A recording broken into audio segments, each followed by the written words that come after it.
মক্কায় নাকি দোয়া কবুল হয় হুজুর। 11 বছর পরে হারানো সন্তানকে মা ফিরে পেয়েছে অলৌকিকভাবে, এই বিষয়টাও কি অলৌকিকভাবেই হলো? আর মক্কায় যারা উমরায় গিয়েছেন, উমরায় গেলে হজ্জে গেলে নাকি দোয়া কবুল হয়, তো এটা দোয়া কবুলের একটি বাস্তব নমুনা কি না? আচ্ছা, সম্ভবত উনি সোশ্যাল মাধ্যম থেকে এই প্রশ্নটি করেছেন। সিরিয়ার এক মা তার সন্তানকে গৃহযুদ্ধের সময় হারিয়ে ফেলেছিলেন।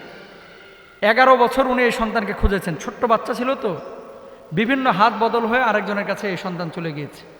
11 বছর পরে এই বাচ্চাকে এই মা খুঁজে পেয়েছেন এবার হজ্জে গিয়ে, এই রমজানে, 4-5 দিন আগের ঘটনা।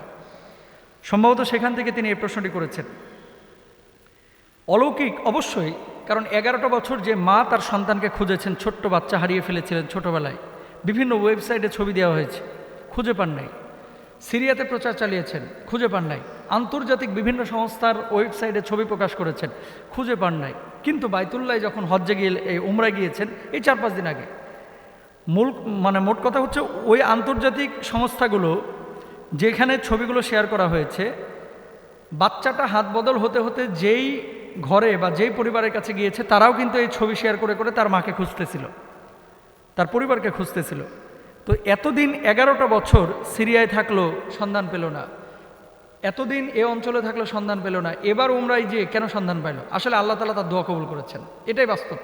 এবং অলৌকিকভাবে ওই ওয়েবসাইট এবং এই মায়ের ওয়েবসাইট যেখানে ছবিগুলো প্রকাশ করা হয়েছিল সেখান থেকে কিন্তু এই বাচ্চাটাকে তারা ফিরে পেল 11 বছর পরে। এটা বাস্তব।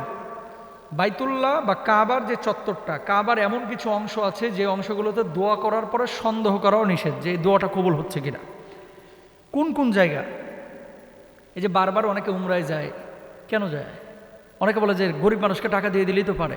আরে বাইতুল্লাহ দেখার যে কি স্বাদ, এটা ধরা, এটা ধরে কান্নাকাটি করা, এটা যতক্ষণ আপনি না ধরবেন, না ছুবেন, যতক্ষণ ওখানে তওয়াফ করে কান্নাকাটি না করবেন, ততক্ষণ আপনি বুঝবেন না। বাইতুল্লাহর 1 নাম্বার জায়গা মাকাম ইব্রাহিম, যেটা কাবার দরওয়াজার ঠিক কোনাকুনিতে অবস্থিত, যেখানে ইব্রাহিম আলাইহিস সাল্লাতু ওয়াস সালামের পায়ের ছাপ রয়েছে। মাকাম ইব্রাহিমের এই স্থানটায় যদি কোনো দোয়া করেন, আল্লাহ তাআলা সেই দোয়া 100% কবুল করবেন, যদি ডাকার মতো ডাকতে পারেন।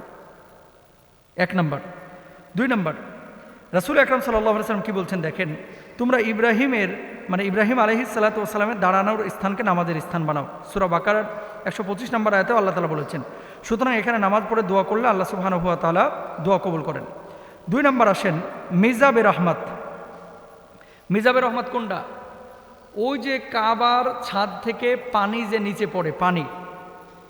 মিজাবে রহমত আপনারা চিনেন হয়তো বা, এই যে যেখান থেকে কাবার ছাদের পানি পড়ে, এই মিজাবে রহমতের নিচে যদি কেউ দোয়া করে, হাতিমে কাবার ওপরে অবস্থিত এই স্থান দিয়ে পবিত্র কাবা শরীফের ছাদের পানি পড়ে, এখানে দাঁড়িয়ে কেউ যদি দোয়া করে আল্লাহ তাআলা তার দোয়াকে কবুল করেন।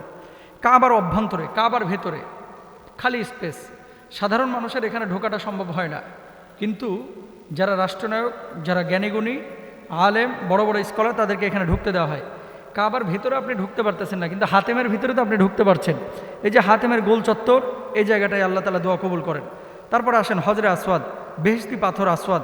হাদিসের তথ্য মতে এই পাথরটি ছিল দুধ কিংবা বরফের চাইতেও সাদা। মানুষের পাপ গ্রহণে এটি এখন কালোতে পরিণত হয়েছে। এই হাজরে আসওয়াদের সামনে দাঁড়ায়া অথবা যখন আপনি চুম্বন করছেন, তখন যদি আল্লাহর কাছে আপনি কোনো দোয়া করেন, এই দোয়াটা আল্লাহ সুবহানাহু ওয়া তাআলা কবুল করেন। তারপর আসেন মুলতাজেম। মুলতাজেম কি? মুলতাজেম হচ্ছে কাবা শরীফের দেয়ালের ছোট্ট একটি অংশের নাম, যা হাজরে আসওয়াদ ও কাবার দরওয়াজার মাঝখানে অবস্থিত। এই মুলতাজেমের এখানে দাঁড়ায়া যদি আপনি কোনো দোয়া করেন, এই দোয়াটাও আল্লাহ তাআলা কবুল করেন। হাতিমে কাবা বা হিজরে ইসমাইল, কাবা শরীফ সংলগ্ন উত্তর পাশে অবস্থিত কাঁধ সমান উঁচু অর্ধচাঁদের ন্যায় গোলাকার যে স্থানটা, এটা কিন্তু কাবার ভেতরের অংশ। সাধারণ মানুষ যাতে করে সবাইকে যদি কাবার ভেতরে ঢোকানোর সুযোগ দেওয়া হয়, এটা বড় কঠিন একটা মুহূর্ত হবে এবং বিশৃঙ্খলা তৈরি হয়ে যাবে। এই জন্য হাতিমটাকে খুলে রাখা হয়েছে, এখানে যদি কোনো মানুষ দাঁড়ায় দোয়া করে আল্লাহ তাআলা তার দোয়াটাকে কবুল করেন। তারপর হচ্ছে মাতাব বা তাওয়াফের স্থান। 7 চক্কর যে আপনারা দিচ্ছেন, তাওয়াফ যে করছেন, এই জায়গাটায় দাঁড়িয়ে কেউ যদি দোয়া করে আল্লাহ তাআলা তার দোয়া কবুল করেন।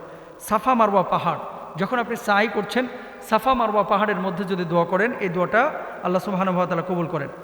প্রশ্নটা হচ্ছে 11 বছর কেন মা খুঁজে পেল না? আল্লাহর ইশারা। কেন উমরায় গিয়ে আল্লাহ তাআলা এই মায়ের সাথে সন্তানের সাক্ষাৎ করাইলেন, এটাও আল্লাহ তাআলার ইশারা।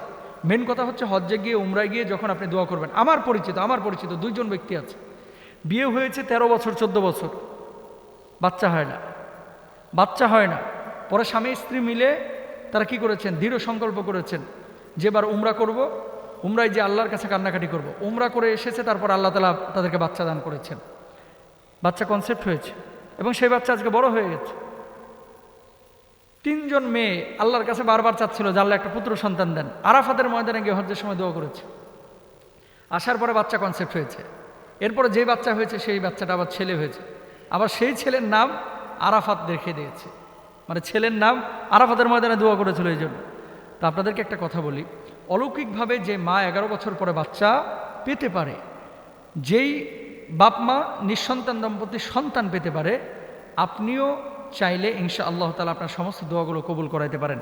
আল্লাহ তাআলা আমাদের তৌফিক দান করেন, সবাইকে আল্লাহর ঘর জিয়ারতের জন্য কবুল করুন।